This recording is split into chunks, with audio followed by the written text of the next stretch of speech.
tú eres mi Dios, solo tú eres mi Dios, solo tú eres mi Dios. Nada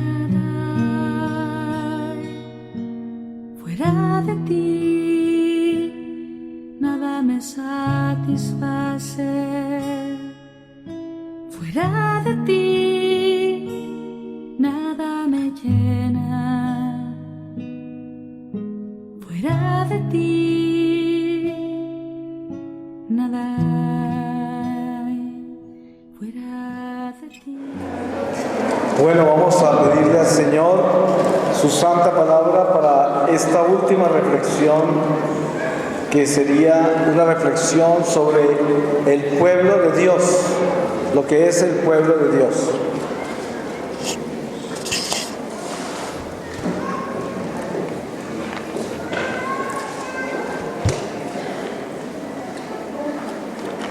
Les voy a leer a ustedes de la carta de San Pablo a los Filipenses, en el capítulo 2, desde el versículo 12, y dice: los hijos de Dios, luz del mundo. Por tanto, queridísimos míos, así como siempre habéis obedecido, no solo en mi presencia, sino también mucho más ahora en mi ausencia, trabajad por vuestra salvación con temor y temblor, porque Dios es quien obra en vosotros el querer y el actuar conforme a su beneplácito.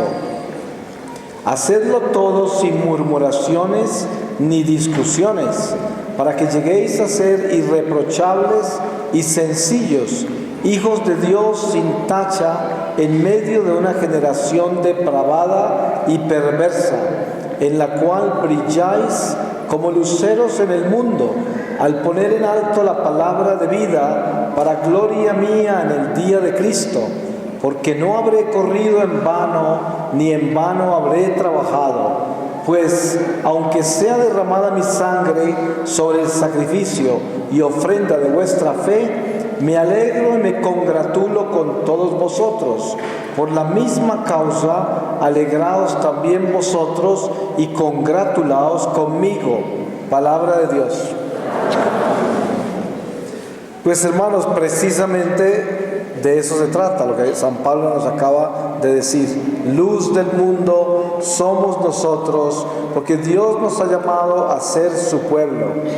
Cuando nosotros hablamos así, no estamos hablando como un fundamentalismo como el que existe en algunas religiones, donde creen que ellos solos son los que se salvan.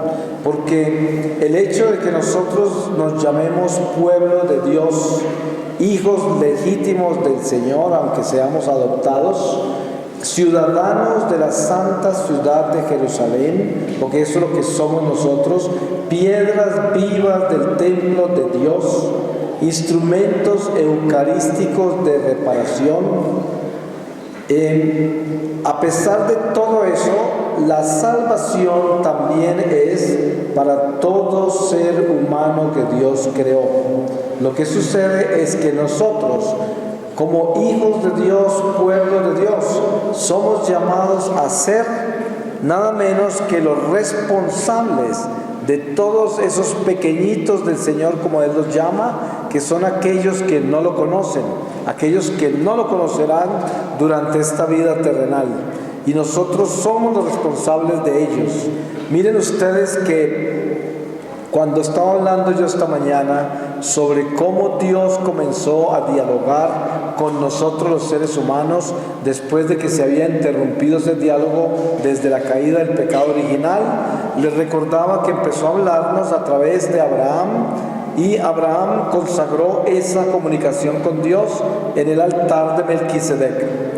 Pues nosotros tenemos que entender que Dios, a partir de ese momento, a través de Abraham, escogió 12 tribus que fueron hijos, descendencia de Abraham, esas 12 tribus de los 12 patriarcas.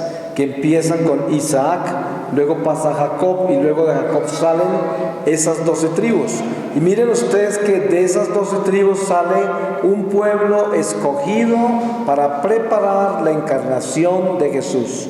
Y a ese pueblo lo volvió religioso, le dio una religión verdadera que fue dictada personalmente por Dios a través de los profetas. Y les enseñó todo, les dio hasta las medidas exactas en cómo debían fabricar el altar, el templo. Qué cosas, qué objetos debían colocar en el altar, qué oraciones debían rezar. Todo se los enseñó el Señor. Y les dio toda esa información. Luego, cuando aparece Jesús y se encarna, muchos de ese mismo pueblo que preparó su venida no reconocieron a Jesús como el Mesías para el cual habían trabajado tantas generaciones y tantos siglos para que Él apareciera entre nosotros. Y muchos de ellos quedaron en la incredulidad y todavía siguen. Y no se convertirán hasta antes de regresar Jesús, cuando se convertirán todos los judíos. Pero en ese momento, cuando ese pueblo de Dios escogido niega al Mesías y solo un puñado de ellos lo acepta, Dios abre la oportunidad para todo el resto de la humanidad, que se considera como los gentiles, o sea, todos nosotros. Abrió la oportunidad para que nosotros nos convirtiéramos en pueblo de Dios, hijos adoptados, injertados al árbol de los hijos legítimos, al árbol de la vida eterna. Y entonces nosotros nos convertimos en ese pueblo de Dios por adopción. Y por eso San Pablo dice, si Dios ni siquiera le dio ese perdón a los ángeles, quien los había creado con intelecto puro, y cuando ellos faltaron, cometieron un pecado eterno, porque entraron en desobediencia, habiendo sido creados con intelecto puro, que quiere decir que ellos entendían todo. Si Dios a los propios judíos que eran escogidos por Él les puso ese manto de incredulidad, ese velo de incredulidad, mucho más a nosotros que somos adoptados nos tenemos que cuidar de no atrevernos a ser infieles y a convertirnos en sus enemigos, porque el Señor también es justo. Así como es misericordioso, bondadoso y compasivo en todo sentido, también la justicia de Dios es perfecta. Entonces, nosotros somos pueblo de Dios por adopción, pero Dios nos trata como si fuéramos legítimos y nos da la misma herencia que le da a los hijos escogidos, al pueblo de Israel, que son los legítimos. Y des en cuenta cómo es de fiel el Señor. Imagínense que los judíos pues rechazaron al Mesías. Son muy pocos los que se convierten y aceptan a Cristo como el Mesías. Sin embargo, a pesar de haberse alejado de Dios en esa forma, Dios no les quitó la bendición que les había dado a través de Abraham, y son un pueblo privilegiado. Los judíos tienen bendiciones que nosotros no tenemos, y por eso ha habido tanta persecución contra ellos por envidia. El diablo los odia. Por eso el demonio ha tratado de destruir a los judíos, porque él sabe que antes de que Jesús regrese, se tienen que convertir todos los judíos al catolicismo y aceptar a Jesús como el Mesías. Entonces él, como es 100% malo, ha querido pretender acabar con la raza judía. Y eso nunca lo podrá lograr, a pesar de que ha hecho horrores. Ustedes conocen todas las persecuciones que han vivido los judíos. Ustedes leen el Antiguo Testamento, constantemente estaban perseguidos. Leen en el Nuevo Testamento, se dan cuenta cómo todavía hay persecuciones tan grandes como la de Hitler y muchas otras. ¿Pero por qué? Es un pueblo escogido y privilegiado, pero al mismo tiempo el que más odia a Satanás. Entonces Jesús dijo, cuando estaba orando al Padre antes de partir, le dijo al Padre: Padre, yo no te pido que los saques del mundo, pero sí, porque yo no soy del mundo como ellos no son del mundo. pero sí te pido que los protejas del maligno. En esta oración entendemos muy bien lo que Él estaba haciendo. Él está orando por todos nosotros y sabía que nosotros todos tenemos que pasar por esta experiencia del mundo. Pero si nosotros aceptamos a Cristo como nuestro Señor, no le daremos el señorío a nada del mundo y por lo tanto no seremos del mundo a pesar de estar en el mundo. Y la oración de Jesús era la protección del Espíritu Santo sobre nosotros para que nunca vayamos a adorar al mundo ni seamos del mundo en nada, para que no seamos idólatras. Y esta es la oración de Jesús. Entonces, pueblo de Dios somos nosotros.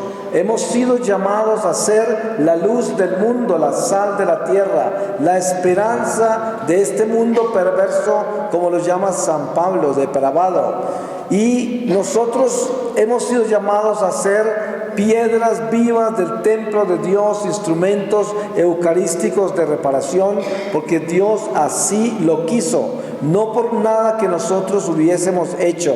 Ninguno de nosotros nos ameritamos el ser católicos. Ninguno de nosotros nos ameritamos haber sido bautizados y tener esta relación con Cristo y esta oportunidad de la iglesia. Dios lo quiso así. Y nadie puede cuestionar a Dios. En el desierto, el pueblo hebreo que andaba en el desierto, en camino a la tierra prometida, en un solo día murieron miles de ellos porque habían tentado al Señor. Se habían rebelado contra Él y empezaron a decir: ¿por qué? ¿Por qué me sacaste de allá donde tenía comida, donde comíamos pan, donde hacíamos esto y aquello? Y murieron miles de ellos en un solo día. Por eso dice, nunca debemos tentar a Dios en ningún momento. Dios tiene unos designios misteriosos que nosotros nunca nos podremos entender. Por ejemplo, ningún ser humano ha tenido ni tendrá la respuesta para explicar la existencia del mal. Y lo más extraño de todo es que Dios utiliza el mal para purificarnos. Miren que cuando usted lee el libro de Job, al principio del libro comienza diciendo: Dios se reunió con sus hijos y entre ellos llegó Satanás. Y a Satanás lo incluye como hijo de Dios. Y claro, Satanás es una criatura creada por Dios, por lo tanto es un hijo. Y en ese diálogo que tiene Dios con Satanás, le dice que dónde estaba. Satanás le dice que estaba paseándose por la tierra. Y el Señor le pregunta si había visto a su querido hijo Job. Y el diablo dijo: sí lo vi. Y dice: ese es mi hijo amado, mi hijo fiel. Y le da toda clase de adjetivos buenos. Y el diablo se burla y dice: él es así por todo lo que le has dado. Si le quitas lo que tiene, no va a ser fiel. Y Dios le da la oportunidad al diablo para que le quite todo a Job, menos su vida. Y cuando usted lee el libro de Job, se da cuenta que Dios permitió que el diablo probara a Job. Y Job pasó la prueba. Pero esa prueba que fue impuesta por Satanás fue permitida por Dios.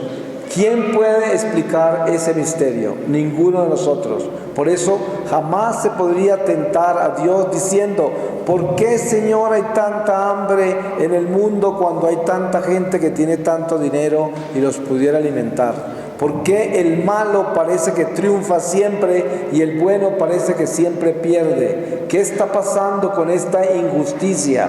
Eso sería tentar a Dios, porque, muy sencillo, la vida nuestra en la tierra es un instante en la eternidad. Y si yo verdaderamente me considero pueblo de Dios, debo tener fe. Y la fe me dicta a mi alma de que esto es transitorio. Toda la imperfección que vemos, la aparente injusticia, incoherencia y lo absurdo que es el mundo natural, tiene sentido en la eternidad. Por eso debemos confiar que al final de esta vida todo estará perfecto, porque Dios así lo permitió, lo hizo perfecto. Y esto es lo que da al hombre la esperanza, a pesar de la contradicción. Y Dios nos llama para que podamos ser realmente pueblo de Dios activo, fiel, instrumental para la voluntad divina, nos llama a aceptar las cosas tal y como son, sin cuestionarlas, para que el Espíritu Santo pueda actuar a través de nosotros. Nosotros como católicos fuimos creados por Dios para que nosotros, por intermedio de la Eucaristía que recibimos, podamos alimentar a toda la humanidad entera. Esto es lo que el Señor me enseñó. La Iglesia Católica es eucarística. Por lo tanto, la Eucaristía se nos ha enseñado a nosotros que es el pan de vida, o sea, el cuerpo y la sangre de Jesucristo. Un misterio invisible porque se llama la transustanciación, que convierte esas especies del pan y el vino en la verdadera presencia de Dios física, cuerpo y sangre, invisible a nuestros ojos, pero absolutamente visible en la fe. Y ese misterio eucarístico es el secreto de la razón por la cual somos católicos. No nacimos católicos por accidente, ni siquiera un ser humano que se convierte al catolicismo a los 60 años entró a la iglesia por accidente. A pesar de haber entrado a los 60 años, había nacido para ser católico. Nosotros somos católicos por esto. Dios nos creó como instrumentos eucarísticos de reparación para que seamos el alimento de todas las almas, de toda la humanidad, y así las almas puedan fortalecerse en el amor de Dios y se puedan salvar. Porque para poder nosotros amar, perdonar, tener compasión, paciencia, tolerancia con los demás y con la vida misma, tenemos que estar muy fuertes en el espíritu. Y lo único que nos da fuerza espiritual es la Eucaristía. ¿Y qué sucede con aquellos que no la pueden recibir porque no conocen a Dios? Pues nosotros comulgamos por ellos y el alimento que recibimos nosotros alimenta a toda la humanidad entera. Este es el ejemplo que el Señor me dio. Ustedes saben que la naturaleza está gobernada por un principio ecológico. La ecología es el equilibrio natural de todos los elementos que hacen posible que nosotros subsistamos como organismos celulares y que subsista toda la creación en la tierra. Esa ecología terrenal, por ejemplo, está formada de estos elementos. Ustedes saben que hay una capa ozono, que es una capa que rodea la tierra, que es como un filtro para el sol. Y así los rayos del sol se filtran de una manera que al llegar a nosotros no nos calcinen. Entran dosificados en una forma que se convierta más bien en alimento y no en un fuego destructor, como pudiera ser si no tuviéramos la capa ozono. O sea, eso es parte del equilibrio ecológico. También, por ejemplo, las abejas producen un balance en la naturaleza específico. Los murciélagos. ¿Cuántos elementos de la naturaleza que nosotros inconscientemente los matamos, les tenemos miedo, los rechazamos y son los que nos dan la vida? Cuando usted se levanta por la mañana, usted no está consciente de que usted está respirando gracias a todos los elementos que le mencioné que producen ese equilibrio. Tampoco está consciente que la tierra tiene un filtro y el sol puede llegar a usted sin quemarlo. Tampoco está consciente de eso, pero subsiste así. De la misma manera, en el mundo espiritual, un musulmán en Irak se levanta por la mañana y no tiene ni idea que la Eucaristía que yo acabé de recibir en la misa que acabé de atender le alimentó su alma. Él inclusive puede hasta matarnos pensando que es santo eliminarme a mí, porque no sabe que yo lo alimento a él. Por eso yo mato una abeja y no sé que esa abeja me está alimentando a mí también. Sin embargo, la mato y la considero inútil y de repente una amenaza para mí porque de pronto me pica. Entonces, lo mismo pasa con un musulmán por allá, o un judío, o un hebreo, o un musulmán o algo, digo, un hindú, un budista, quién sabe quién de otras religiones, no tienen ni idea que nosotros los alimentamos con la Eucaristía que recibimos. ¿Y cuántos de nosotros sabemos que la Eucaristía que tomamos no es solo para nosotros, sino para toda la humanidad? Pues es que casi que ni se entiende eso, pero esa es la verdad. Por eso es tan grave alejarse uno de Dios y dejar la Eucaristía. ¿Qué se gana usted con irse para una secta o para otra religión y santificarse por allá y volverse todo buenecito cuando el único que se está beneficiando es usted solito? Porque usted debía estar en la iglesia como instrumento eucarístico para alimentar a toda la humanidad entera con esa Eucaristía. Les pongo un ejemplo. Una parroquia tiene un territorio espiritual, que es el territorio del sagrario de la parroquia, que solo Jesús Eucaristía sabe cuán grande es. Pero también tiene un territorio geográfico. Si usted le pregunta al padre párroco de la iglesia, le dice cuán grande es su parroquia, cuántas manzanas, cuántos bloques abarca.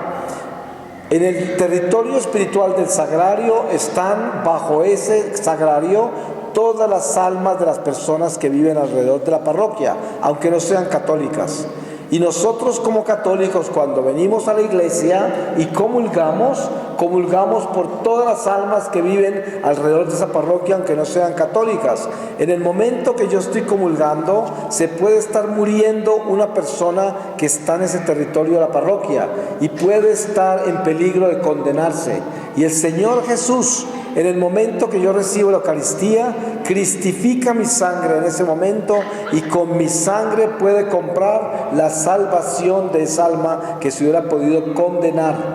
Otro ejemplo, un hombre puede estar pensando en suicidarse aquí a 4 cuadras de la parroquia donde usted está comulgando y ya el diablo lo tiene al final de su vida desesperado. Y Jesús, con la Eucaristía suya, puede salvar esa alma, aunque esa alma nunca hubiese conocido a Cristo, no sepa nada de la Iglesia Católica. Sin embargo, la Eucaristía está aquí para salvar y alimentar a la humanidad entera. Entonces, pueblo de Dios somos, pero pueblo de Dios ¿para qué? No para beneficiarnos nosotros y agradecerle a Dios por habernos escogido. Claro que eso es parte de una alabanza y acción de gracias, pero es para concientizarnos la misión por la cual somos llamados pueblo de Dios. La misión es: somos creados por Dios como instrumentos eucarísticos para la salvación de las almas. Nosotros somos pescadores de hombres.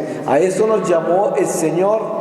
Y por ser pueblo de Dios estamos ungidos con su Santo Espíritu. Y no tenemos excusa de nada, porque Dios, al bautizarnos en el Espíritu Divino de Jesucristo, al darnos ese Espíritu Divino para habitar en nosotros, nos dio la plenitud de la verdad. A ninguno de nosotros nos falta absolutamente nada para conocer la totalidad de la verdad. Les pongo un ejemplo. Algunos místicos de la iglesia que han estado en el infierno también, como por ejemplo Santa Teresa de Ávila, su ángel guardián la llevó al infierno. Ella quedó aterrada de haber visto en el infierno gente tan joven que eran como niños. Pero obviamente que no eran bebés, eran niños, por decir algo, de 7, 8 años o 9 años. En el mundo espiritual ya no hay edad. Las almas no tienen edad, pero Santa Teresa, como era santa, podía ver en la edad que había muerto. Porque, por ejemplo, en la experiencia que yo tuve del infierno, como yo estaba en pecado mortal y no era fiel a Dios, yo solamente vi las almas malditas, pero no podía ver a qué edad murieron, nada de eso, que solamente lo podría ver un santo. Algunos santos de la iglesia han visto eso. ¿Y por qué razón se veía en el infierno una persona tan joven?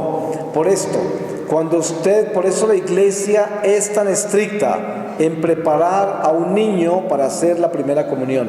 Asegurarse que ese niño verdaderamente conozca el pecado y sepa qué es el pecado, y también sepa de que debe arrepentirse y pedirle perdón a Dios, para que así conozca el sacramento de la confesión también, y por qué debe obedecerle a Dios y tener temor de Dios, entender todo eso. Entonces la iglesia es muy estricta, pidiéndole a los padres de familia que deben llevar a los hijos a una preparación estricta, lo suficientemente larga para que el hijo entienda qué es lo que va a recibir cuando va a comulgar en la primera comunión. ¿Y esto por qué? Porque esta es la misión por la cual Dios nos creó, la más importante de todas. Hay gente que piensa que lo más importante que hace en su vida es el dinero que da de caridad a los pobres, que lo más importante que da en su vida es ser muy bueno, muy puntual, muy trabajador para hacer el bien a aquellos que le confían sus manos para el trabajo. Otros piensan que son por todos los consejos que dan y las carreras que tienen para visitar enfermos y gente necesitada. Y es verdad, todo eso es importante. Pero lo más importante de todo es entender el misterio sacramental de nuestra vida y por qué Dios nos ha llamado a ser instrumentos silenciosos de ese amor. Miren que cuando usted viene a comulgar a la iglesia y sale de la iglesia, los demonios huyen porque no resisten la luz que usted lleva. Esta fue la lucha con el protestantismo que empezó hace 500 años, que empezaron a rechazar la Eucaristía. Y precisamente se alegaba de que cómo podía ser de Dios eso, cuando la Eucaristía es lo más importante que Dios nos ha dado y la misión más radical de todas, más importante, más vital, porque en la Eucaristía está nuestra vida, en la Eucaristía está Dios vivo. Por eso San Pablo dice: no te atrevas a venir al altar del Señor si no estás bien preparado, porque y dice, no te atrevas a venir al altar del Señor a comer de este pan, se refiere a la Eucaristía, si no estás bien preparado, porque te comes tu propia condenación. Un ejemplo, última cena. Jesús, después de preparar el pan y el vino para darles a ellos, que fue cuando instituyó la Eucaristía, mojó el pan en el vino, que ya representaban su cuerpo y su sangre, y se lo dio en la boca a Judas. Y Judas estaba en pecado mortal porque era un traidor. Y Jesús le dijo: vete a hacer lo tuyo. Y la palabra dice: y Satanás entró en él. ¿Acaso es que ese pan y vino eran Satanás? No, lo que pasa es que él se comió esa Eucaristía y salió a traicionar al Señor. Eso es lo que hacemos nosotros cuando venimos a comulgar y no estamos en gracia de Dios, estamos en pecado mortal. Venimos a comer como Judas, el Señor nos da el pan en la boca y nos dice: vete a hacer lo tuyo. Y Satanás entró en mí, porque Satanás va a usar esa Eucaristía que me tomé en pecado mortal contra mi alma, porque con eso me va a juzgar, con eso me va a acusar al final de mi vida, porque yo tomé un pan que no debía tomar. Por eso es tan importante entender qué es el sacramento de la confesión, de la reconciliación. Vivimos un catolicismo hoy que está muy desnutrido de reverencia a las tradiciones sagradas, a la sana doctrina, a la obediencia a la Santa Sede, al Santo Padre, a las tradiciones de la Iglesia. Y encontramos a veces hasta sacerdotes que dicen que pueden absolver toda la congregación que está ahí y llevarlos a comulgar. Pues imagínense usted lo que es eso, cuando ahí puede haber gente en pecado mortal que no quiere dejar el pecado mortal. Y entonces ese día comulga en pecado mortal, supuestamente perdonado por este Padre, y luego sale a vivir el mismo pecado mortal. ¿Cómo puede estar correcto eso? No está correcto. Y además decir que la confesión no es necesaria, que yo me puedo confesar solo con el Señor, peor, porque Él dice: si Él nos creó como alimento de toda la humanidad, instrumentos eucarísticos de reparación, al mismo tiempo nos ha dado cómo nosotros mantenernos preparados para hacer esos instrumentos. Si yo no estoy preparado a través del sacramento de la confesión para recibir la Eucaristía, no solamente esa Eucaristía va a producir más problemas para mí con Dios, sino que tampoco la puedo servir como alimento a nadie, porque no se podrá irradiar a los demás desde mi corazón, porque no soy un tabernáculo del Dios viviente que recibí en la Eucaristía, porque estoy en pecado. Entonces es importante descubrir lo importante que es la confesión. ¿Y por qué es tan importante? Porque si nosotros verdaderamente nos reconocemos como pueblo de Dios, debemos saber que el pueblo de Dios tiene impuesto sobre sí una disciplina espiritual, una regla de obediencia a Dios específica. Tenemos los 10 mandamientos. Y para que nosotros entendamos los 10 mandamientos con claridad, la Iglesia nos ha presentado los 7 pecados capitales, de donde podemos concluir específicamente cada área de pecado que nos prohíben los 10 mandamientos. Y en esa forma podemos saber dónde estamos con relación a Dios de acuerdo a cada uno de esos pecados capitales. Y sabemos cuáles mandamientos, cuál de los 10 mandamientos tenemos violados por los pecados capitales en que hemos caído. Y así todo esto nos hace pueblo de Dios, porque Dios nos dio leyes para vivir sobre ellas. Entonces yo, para poder mantener mi corazón preparado para recibir esta Eucaristía, tengo que constantemente doblar mi cabeza, agacharme, arrodillarme, humillarme y confesar mis pecados a otro hombre, aunque tal vez pueda terminar siendo un pecador peor que yo, que es el sacerdote. Así como usted puede dar con un sacerdote muy santo, los cuales hay muchos, también puede dar con un sacerdote que no es santo, lo cual también hay muchos, o puede dar con un sacerdote que es totalmente un enemigo de Dios, que está totalmente pervertido. Sin embargo, Dios actúa a través de ese instrumento. Judas Iscariote era un traidor, pero cuando él se fue con los apóstoles también sanó enfermos y liberó posesos, y era un traidor. Pero Dios fiel, siempre fiel, actuaba a través de él. Entonces hay gente que se asombra. ¿Cómo es posible que en esas sectas protestantes hay gente que se sana y hay gente que oye y ve cosas y todo? Digo, claro, Dios siempre es fiel, pero el hombre es el que es infiel.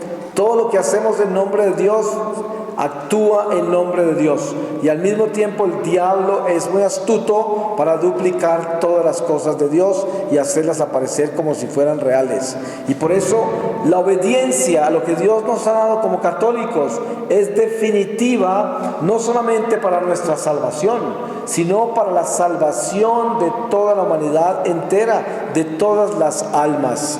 Porque ¿cuál es la oración que más toca el corazón sagrado de Jesús? ¿Cuál es la oración más importante que debemos hacer? La oración por la conversión de todos los pecadores. Esa es la más importante. No es la oración para que mis seres queridos se conviertan. No es la oración para que yo pueda solucionar todos mis problemitas. No es una oración para que yo me cure de estas enfermedades que tengo. No es esa oración. La oración más importante es yo pedirle a Dios misericordia por todos los pecadores que no se han arrepentido y que se pueden condenar por eso. Esa es la oración más importante, porque estoy orando por toda la humanidad entera. Si yo me preocupo de toda la humanidad, ¿cómo no se va a preocupar Dios por mí? Si yo soy fiel al Señor, haciendo lo que tengo que hacer como pueblo de Dios, que es abogar por la humanidad entera, Dios me dará todo lo que me corresponde a mí y lo que yo necesito. Porque mi preocupación no son mis cosas personales, sino que estoy preocupado, es por toda la humanidad entera. Desen cuenta ustedes de esto. Yo podría decirles a ustedes, ¿quién puede decir que es iglesia en este recinto hoy?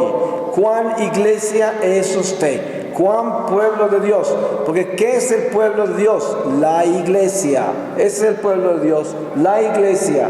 ¿Cómo puede decir que usted es pueblo de Dios? Solo puede decir que usted es pueblo de Dios si usted, cuando viene al templo del Señor, no llega como un pordiosero. Hay gente que viene al pueblo de Dios, viene al templo de Dios solo a pedir cosas para sí mismo, nada más. Señor, arréglame esto y arréglame esto y arréglame esto. Ni siquiera lo han adorado, ni siquiera le han alabado, ni siquiera han reconocido nada que les ha dado. Nunca se ponen en su voluntad, sino que quiero mi voluntad, quiero que me ayudes en esto, quiero que soluciones esto. ¿Cuándo me vas a ayudar, Señor? ¿Cuándo vas a cambiar las cosas? Y luego saben, a veces me dice la gente, Señor, usted conoce una novena bien poderosa para una cosa que tengo que pedirle al Señor. Le he hecho como 3, pero no me sirven. De pronto usted, que está más cerca de Dios, me puede decir de una bien fuerte. Claro, porque son como paganos supersticiosos. Están buscando y creen que las novenas son fetiches, son amuletos, son varas mágicas. Y resulta que esa religión es perversa. Si yo solo vengo a la iglesia a llorar, a patalear y a pedirle cosas a Dios para mí, estoy perdido. Yo no estoy haciendo el trabajo que Dios me llamó a hacer. Yo vengo a la iglesia y alabo a Dios, le doy gracias por la vida, le doy gracias por las pruebas, por las dificultades, por todo lo que yo vivo. Y al final, al puro final, le digo al Señor: Señor, yo sé que a ti te gusta que te cuente mis cosas. Te voy a contar esto y esto y esto, lo que me está saliendo mal. Si tú quieres, si es tu voluntad y es para el beneficio de la salvación de mi alma, si es lo que yo debo buscar en mi vida, concédeme que esto se solucione. Y si no, que se haga tu voluntad. Esa es la única forma de orar perfectamente. Pero cuando yo constantemente vengo como un pordiosero y lo único que tengo son quejas y lamentos y toda clase de súplicas antes de haber reconocido a Dios y alabado y adorado y buscado su amor y compasión sobre mi vida, entonces no soy un instrumento de Dios, no estoy activo, estoy completamente alarmando el don que Dios me dio por hijo de Dios, por ser piedra viva del templo del Señor. ¿Qué es una piedra viva del templo?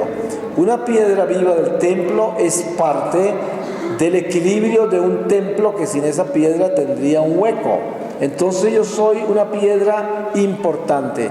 Ustedes saben que en ese muro que hay aquí al frente no se ven exactamente los ladrillos o lo que forma ese muro, pero si usted le quita algún pedazo a ese muro, queda un hueco y ese muro queda roto. Por eso, si uno de nosotros se sale del edificio, hay un roto. Y durante la vida terrenal no lo veremos, pero cuando acudamos ante el tribunal del Señor en el momento de la muerte, veremos qué efecto causó el roto que le hice al templo de Dios. Algunos creerán que yo no soy importante en la iglesia y que si yo me fui de la iglesia católica para otra iglesia no me van a extrañar allá, porque yo de todas maneras cuando estaba allá no era ni tan bueno en esa iglesia. Pero ¿saben qué? En el plan de Dios por el cual nos escogió a cada uno de nosotros para ser sus hijos, todo está perfectamente diseñado por Él. Usted debía estar ahí, presente en esa iglesia, ocupando su lugar, aunque usted crea que su vida es insignificante. De repente podríamos decir que un ladrillo de este muro ahí es algo insignificante comparado con todo el edificio. Pero les cuento, es como decir que este dedo pequeño del cuerpo es insignificante comparado con mi cerebro, que es el que piensa. Pero no es así. Este dedo es tan importante como mi cerebro. Por algo Dios lo hizo, por algo es parte de mi cuerpo. Ese ladrillo de ese muro es tan importante como toda la pared y como todo el edificio. Por algo no hay un hueco en esa pared, porque ahí está ese ladrillo. Y esto es lo que nosotros debemos entender de nuestra vida en Dios como católicos, como instrumentos de Dios, como pueblo de Dios, como ciudadanos de la luz, como herederos de la gracia en Jesucristo. Este don maravilloso de ser esas piedras vivas del templo. Yo debo ser un testimonio a todos los demás, porque cuando yo brillo en la obediencia a Dios, inspiro, ilumino y lleno de Dios a los que no lo tienen. Hay personas que lo imitan a uno en silencio, lo observan todo el tiempo y uno ni sabe, pero se están dando cuenta de que uno lleva algo que ellos no tienen. Que uno lleva una paz, un gozo, una esperanza, una compasión, una caridad que ellos no pueden tener. Como están tan embebidos en las cosas humanas, tan enamorados del materialismo de este mundo, tan metidos en su prepotencia y autosuficiencia, no pueden ver más allá de ellos mismos.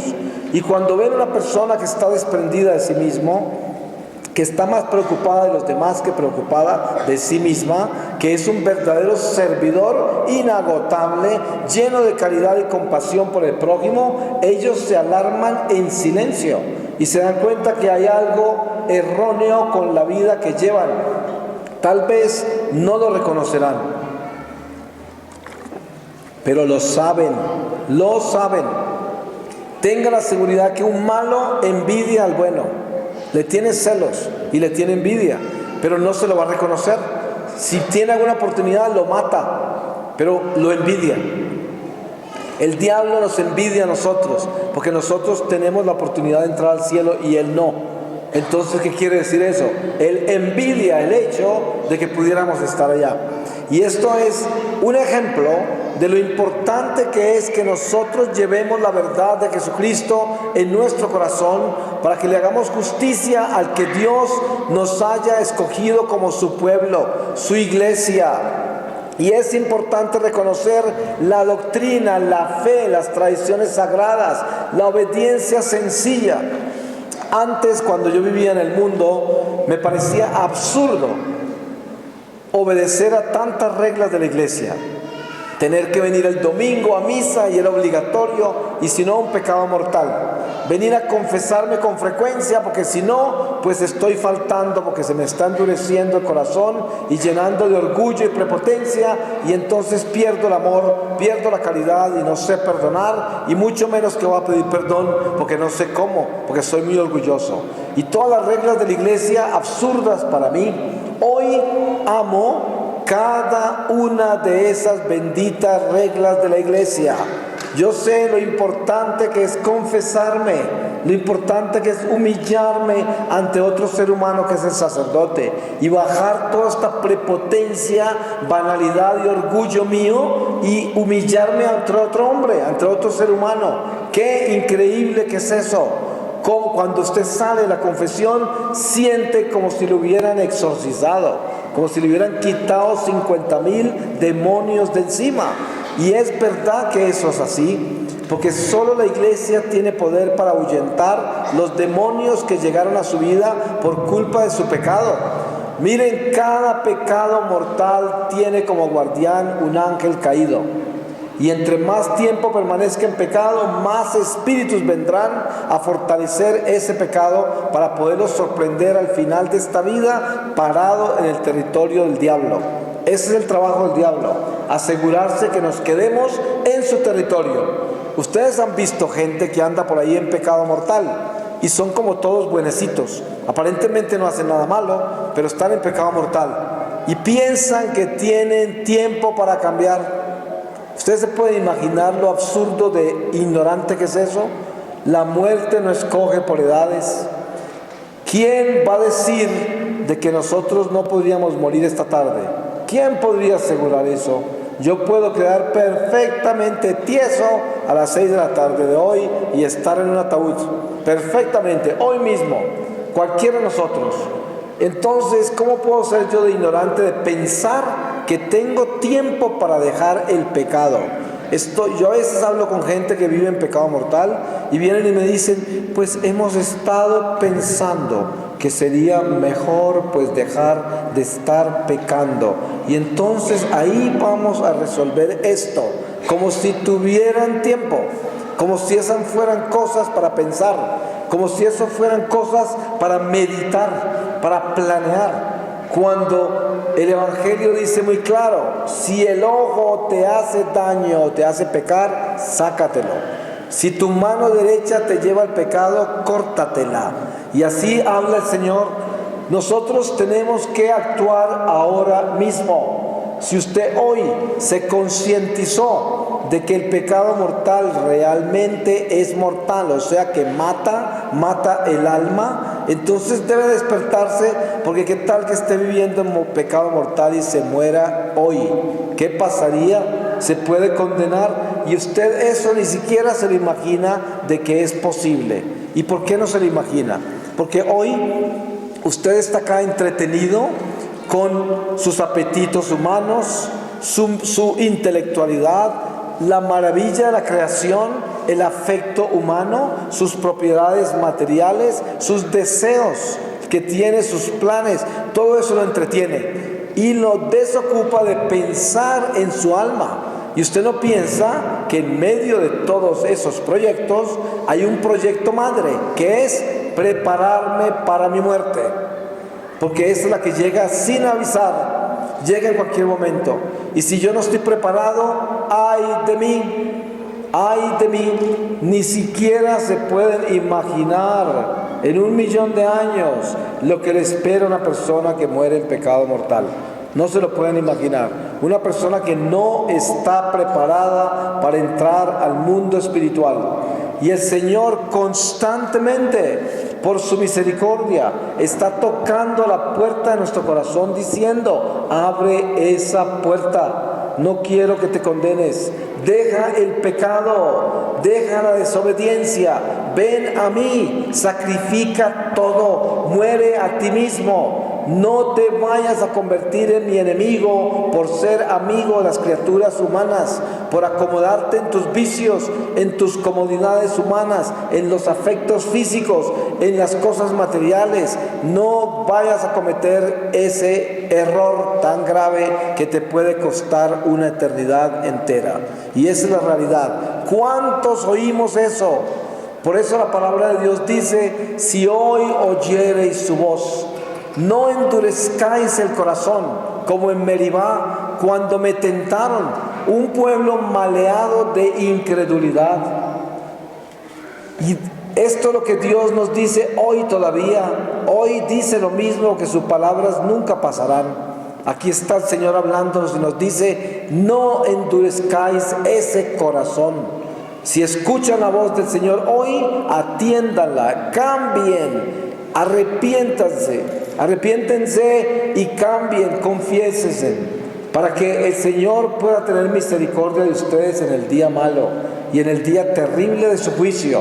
Y hoy es el día, no es mañana. Por eso, al que más se le da, más se le exige. A nosotros se nos ha dado más que a todo el resto de la humanidad. Y nosotros seremos juzgados con más severidad, porque teníamos toda la verdad entera.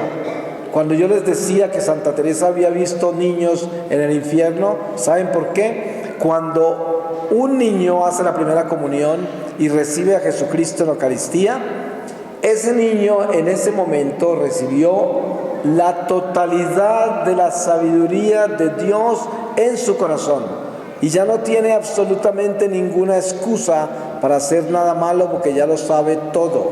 Entonces, cuando ustedes han visto que hoy en día la sociedad nuestra está tan perversa, que ahora las pandillas, por ejemplo en Los Ángeles ya hay pandillas de niños de 8 años o 9 años, y hay países en Latinoamérica donde los sicarios tienen 10 años, 11 años, los asesinos son contratados a sueldo y tienen 10 y 11 años.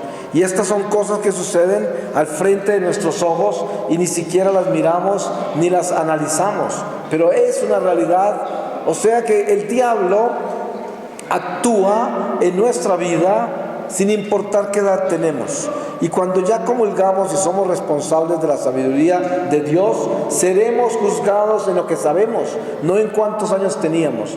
Cuando se sale del cuerpo, en el momento de la muerte, una persona que tiene 9 años y otra que tiene 90 años, ambas personas tienen un alma, y esa alma no tiene edad, son igualitas. Y cuando aparecen ante el Señor, cada una de esas almas responde por la economía de los actos en la vida terrenal de esa alma, por el bien y el mal que vivió durante la vida terrenal.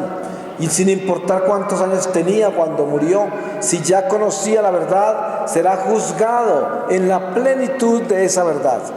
Y esto es lo importante, que tengamos que descubrir de que Dios nos escogió como su pueblo, pero también nos hizo responsables como pueblo. Responsables no solamente de nuestra vida particular, personal, pero también de la humanidad entera, porque los seres humanos dependen de mí. ¿En qué forma? La más importante de todas, por la Eucaristía que yo consumo. La segunda, el testimonio de vida que yo doy, es luz para este mundo. Somos llamados a ser hijos de la luz, esperanza, sal de la tierra. Y esto es el llamado del cristiano. No tenemos otro llamado. Entonces la iglesia está formada por los hijos de Dios que ha cogido Él de su mano, los ha creado para construir esa iglesia. Y nosotros somos llamados a ser miembros fieles de la iglesia y constituirnos familia de Dios. Y para ser familia de Dios tengo que entender muy bien las reglas de la iglesia. La iglesia tiene jerarquías. Yo debo estar consciente de lo importante que es descubrir la persona del Santo Padre. ¿Quién es el Santo Padre? Es nada menos que Pedro en la tierra. Esa es la silla de San Pedro, la silla del Papa. Y ese Papa tiene unción espiritual extraordinaria, porque es el pastor de toda la iglesia terrenal y el pastor de toda la humanidad entera, sin importar religión. Esa es la cabeza de todos. Si yo soy un católico consciente, constantemente estoy enterándome de lo que predica mi Papa, de lo que dice mi Papa, de lo que él lucha y defiende de la humanidad y de la iglesia. Esto es importante reconocerlo. Yo debo ser un buen parroquiano, apoyar a mi párroco, ayudar a mi iglesia, estar pendiente de todas las necesidades que tiene el templo del Señor y ser un siervo que está constantemente al servicio de Dios en todo sentido. Pues voy a pedirle al Señor su palabra para terminar esta reflexión. Y le voy a pedir al Señor que con esta palabra sellemos todo lo que aquí hemos reflexionado durante todo este día. Voy a leerles aquí donde me lleva el Señor, que es al capítulo 11 del Apocalipsis. Es 11, versículo 15. Dice así: victoria de Cristo sobre los poderes del mal y glorificación de la iglesia. Tocó la trompeta el séptimo ángel y resonaron fuertes voces en el cielo. El reinado en este mundo es ya de nuestro Señor y de su Cristo, que reinará por los siglos de los siglos. Entonces los 24 ancianos que se sientan en sus tronos en la presencia de Dios, se echaron rostro en tierra y adoraron a Dios diciendo: te damos gracias, Señor Dios omnipotente, el que es y el que era, porque has ejercido tu inmenso poder y has comenzado a reinar. Las naciones se habían encolerizado, pero llegó tu ira y el tiempo de ser juzgados los muertos y de dar la recompensa a tus siervos, los profetas, a los santos y a los que temen tu nombre, pequeños y grandes, y de exterminar a los que destruyen la tierra. Y se abrió el templo de Dios en el cielo, y en el templo apareció el arca de su alianza, y se produjeron relámpagos, fragor de truenos, un terremoto y un fuerte granizo. Palabra de Dios. Pues le damos gracias al Señor por hablarnos de su iglesia, por mostrarnos quién es su pueblo y también por exhortarnos para que nosotros podamos concientizarnos de que verdaderamente tenemos una responsabilidad y que la responsabilidad nuestra es el resto de la humanidad. Usted no puede sentarse por el resto de su vida a quejarse de cuándo se van a convertir sus seres queridos. Usted lo que tiene que hacer es asegurarse de que usted se convierta para que usted sea alimento no solamente de sus seres queridos, sino de toda la humanidad entera cada vez que usted comulgue. No sea egoísta y no sufra y llore y patalee solo por sus seres queridos. Preocúpese por ser un buen cristiano convertido a Jesucristo como un instrumento eucarístico para que cada vez que usted comulgue, no solamente sus seres queridos se beneficien, sino la humanidad entera que también son sus hijos. Y esto es lo que tenemos que entender. ¿Quiénes son los hijos? Los hijos son todos los hijos de Dios. ¿Y quiénes son los padres? Los padres son aquellos hijos de Dios que Él le confió otras criaturas para que los cuidaran, siendo como niñeros de sus hijos. Y es lo que es todos al final. Somos simplemente la familia de Dios, la iglesia del Señor, los hijos del Señor, el pueblo de Dios. Amén. Dios, tú eres mi Dios, solo tú eres mi Dios, solo tú eres mi Dios, solo tú eres mi Dios.